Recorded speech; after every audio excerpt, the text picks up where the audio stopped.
Одним из главных критериев благополучной жизни в любой стране является социальная сфера. Как правило, в нее входят качественное и доступное образование, социальная поддержка для уязвимых групп, доступная и эффективная медицина, равенство возможностей для всех слоев населения.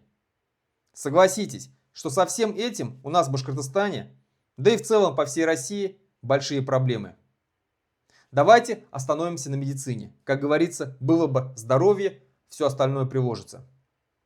Здравоохранение всегда было проблемной сферой для российского государства, которое никогда не могло нормально обеспечить своих собственных граждан эффективной и доступной медициной.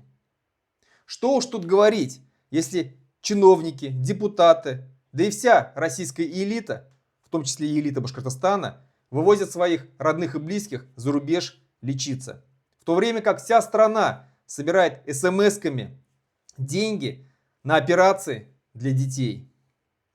Я помню, как в 90-х, когда в Башкортостане были полномочия распоряжаться большей частью своих средств, в республике действительно строились новые поликлиники, открывались родильные дома, завозилось современное медицинское оборудование, как правило импортное, открывались новые специализированные кабинеты с узкопрофильным лечением.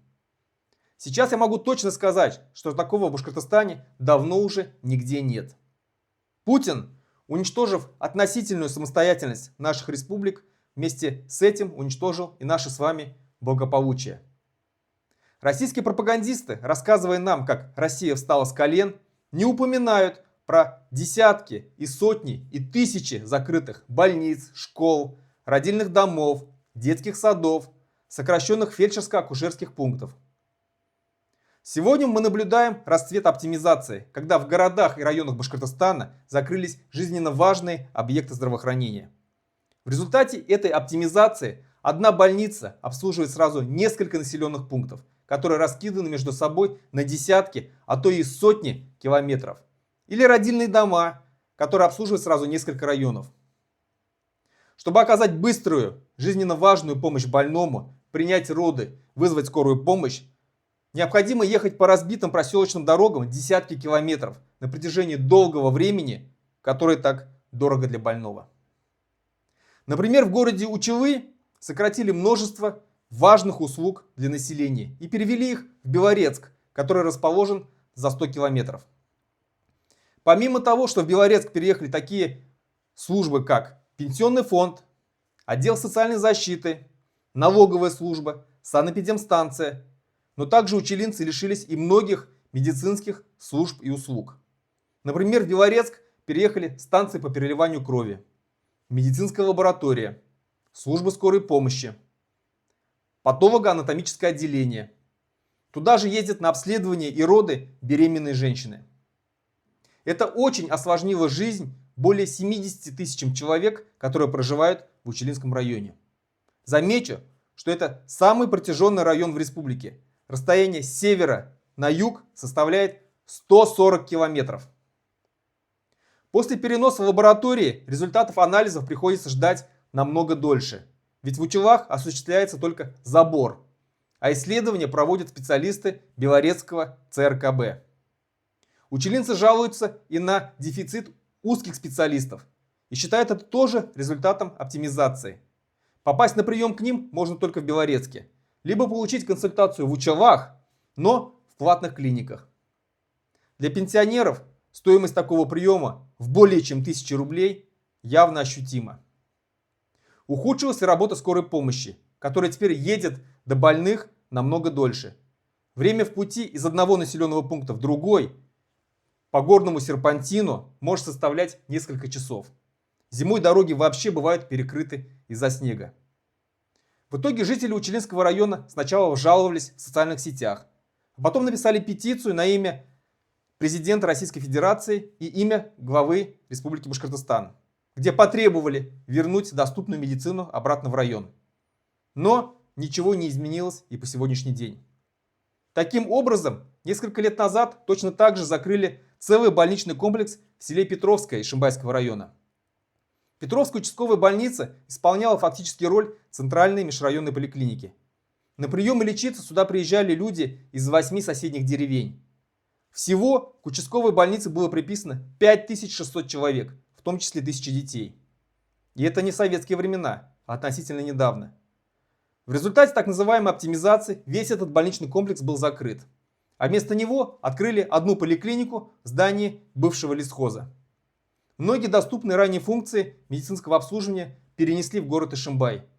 Большое количество медицинского персонала было сокращено. Люди лишились работы. Люди хорошего медицинского обслуживания. Так власти сэкономили средства на здоровье людей. И таких закрытых и сокращенных объектов здравоохранения, начиная от ФАПов, заканчивая целыми больничными городками по всей республике, сотни. Да, быть пенсионером в Башкортостане очень сложно. Может быть, младенцам живется хорошо? Давайте проверим. В республике провели масштабную реформу родовспоможения, в результате которой были ликвидированы и сокращены родильные дома по всей республике.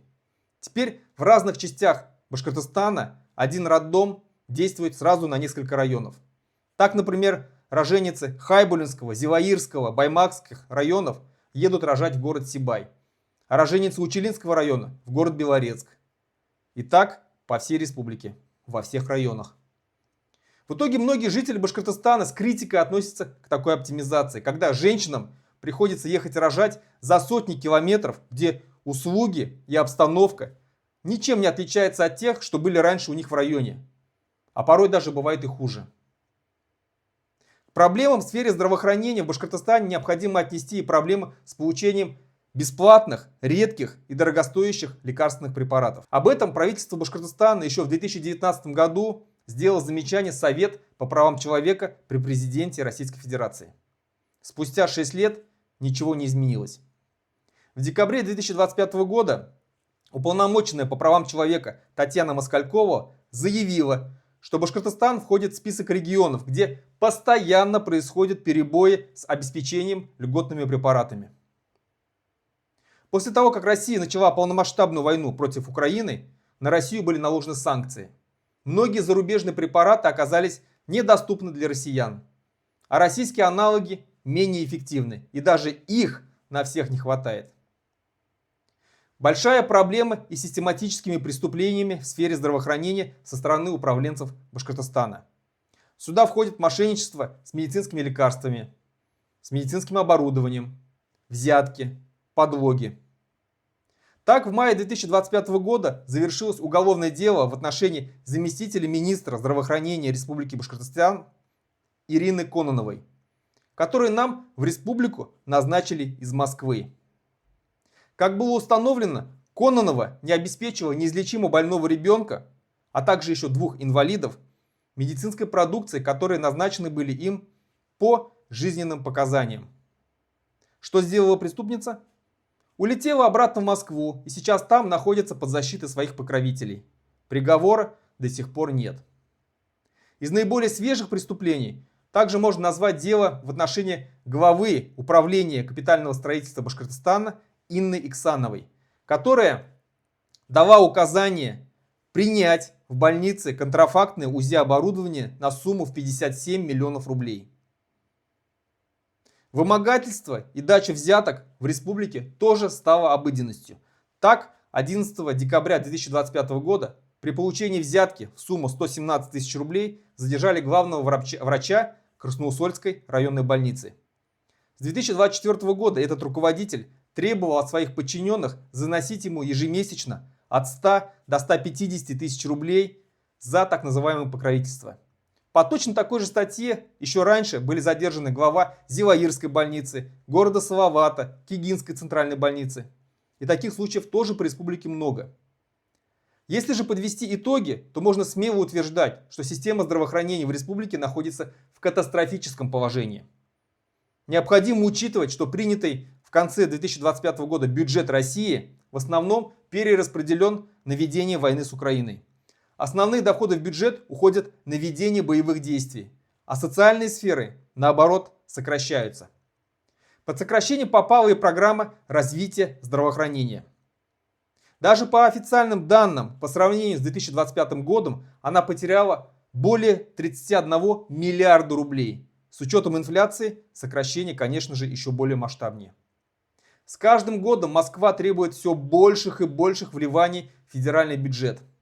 Стремительно растут расходы не только на армию, но и на силовой аппарат, который призван охранять этот режим. ФСБ, Росгвардия, МВД, Следственный комитет, судьи и прокуроры. Их количество растет из года в год, а содержание этой внутренней армии значительно опережает бюджетные возможности российского государства. Откуда брать деньги? Конечно, из богатых и ресурсных регионов, из богатых республик, таких как Башкортостан. А на чем экономить? Ну не на судьях же и ментах. На людях, на медицине и дорогах, на образовании и науке, на пенсионерах и инвалидах, на школьниках и студентах. Башкортостан невероятно богат. У нас есть все, чтобы обеспечить очень достойный уровень жизни не только для жителей Уфы, но даже для самых отдаленных жителей деревень Республики Башкортостан. Возможно, республиканским властям и органам местного самоуправления пора подумать не об отчетах в Москву, а о том, как решить наши местные проблемы. Ведь Башкортостану есть куда потратить свои деньги и к чему приложить усилия. А вы как думаете? Поделитесь своими мыслями в комментариях и покажите это видео друзьям и знакомым. Ведь если о проблемах молчать, они никогда не будут решены.